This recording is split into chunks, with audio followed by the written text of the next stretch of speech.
कभी ऐसा होता है ना कि हमें पता तो होता है कि क्या करना सही है, लेकिन बस वो हो नहीं पाता। खुद को उस काम के लिए तैयार ही नहीं कर पाते। तो आज की इस चर्चा में हम इसी आम उलझन की जड़ तक जाएंगे और इसकी प्रेरणा मिली है दो बहुत ही महान विचारकों की एक बातचीत से। ये सवाल हम सबको कभी ना कभी परेशान जरूर करता है। आखिर ऐसा क्यों है? मतलब जानने और करने के बीच इतना बड़ा फासला क्यों है? चलिए आज मिलकर इस गुत्थी को सुलझाते हैं। तो इस सफर की शुरुआत करते हैं। देखिए, किसी भी काम के पीछे की जो सबसे बड़ी ताकत होती है ना, वो है एक मजबूत क्यों। जब किसी काम को करने की वजह मतलब मकसद एकदम साफ हो, तो वही वजह हर मुश्किल से लड़ने की हिम्मत देती है। एक मजबूत क्यों आपको कभी भी रुकने नहीं देगा, फिर चाहे रास्ते में कितनी भी रुकावटें क्यों ना आए। जरा इस मिसाल को देखिए। काम तो वही है, एक लकड़ी के फट्टे पर चलना, लेकिन जैसे ही क्यों बदलता है, एक छोटे से इनाम से किसी अपने की जान बचाने तक, तो अचानक वो जोखिम कुछ लगता ही नहीं। अरे यही तो है प्रेरणा की असली ताकत।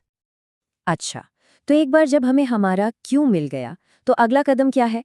अगला कदम है वो मजबूती बनाना जो हमें आगे बढ़ाती रहे, खासकर तब जब रास्ते मुश्किल होने लगे। ये बात सुनने में थोड़ी अजीब लग सकती है, पर सच यही है।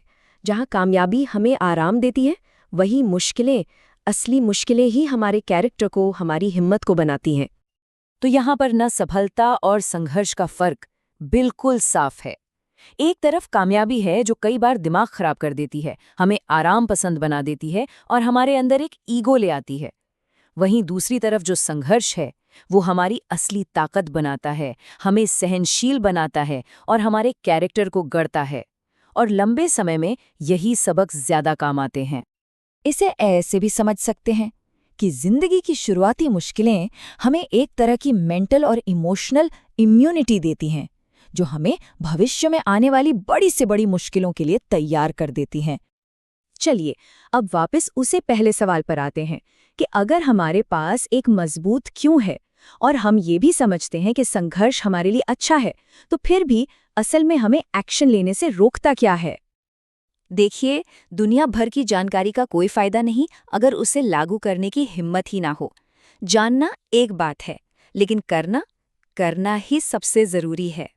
एक कुत्ता भी जानता है कि चोरी की रोटी छिपकर खानी पड़ती है और हक की रोटी शान से। ये छोटा सा उदाहरण एक बहुत गहरी बात बताता है कि अंदर से हम सब जानते हैं कि क्या सही है और क्या गलत। असली चुनौती तो उस जानकारी पर अमल करने में है। सोचिए, हमारी आदतें भी ना एक छोटे से बीज की तरह शुरू होती हैं। शुरू में उन्हें उखाड़ना बहुत आसान होता है, लेकिन अगर हम ध्यान ना दें, उन्हें बढ़ने दें, तो वो धीरे धीरे एक विशाल बरगद के पेड़ जैसी बन जाती हैं और फिर उनकी जड़ें इतनी गहरी हो जाती हैं कि उन्हें हटाना लगभग नामुमकिन हो जाता है। तो अपनी अंदरूनी रुकावटों को समझने के बाद अब एक कदम और आगे बढ़ते हैं और सोचते हैं कि सिर्फ जिंदा रहने के लिए जीने के बजाय एक मकसद से भरी जिंदगी कैसे जी जाए। क्या पढ़ाई लिखाई का असल मकसद सिर्फ एक नौकरी और गुजारा करना ही है? ये सवाल हमें सोचने पर मजबूर करता है कि क्या इस बने बनाए रास्ते से आगे भी कुछ है, कोई बड़ा मकसद?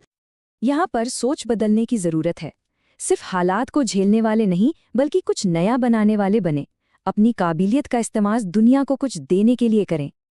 और अब हम एक आखिरी सबसे दमदार मिसाल पर आते हैं, जो अब तक की सारी बातों को एक जगह ले आती है और हमें एक बहुत ही जरूरी चुनाव करने के लिए कहती है।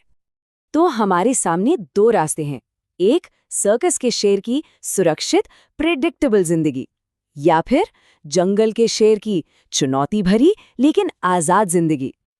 ये एक लाइन उस पूरी सोच को बयां करती है जो ज्यादा मुश्किल लेकिन ज्यादा मजेदार और सार्थक रास्ते को चुनने के पीछे है।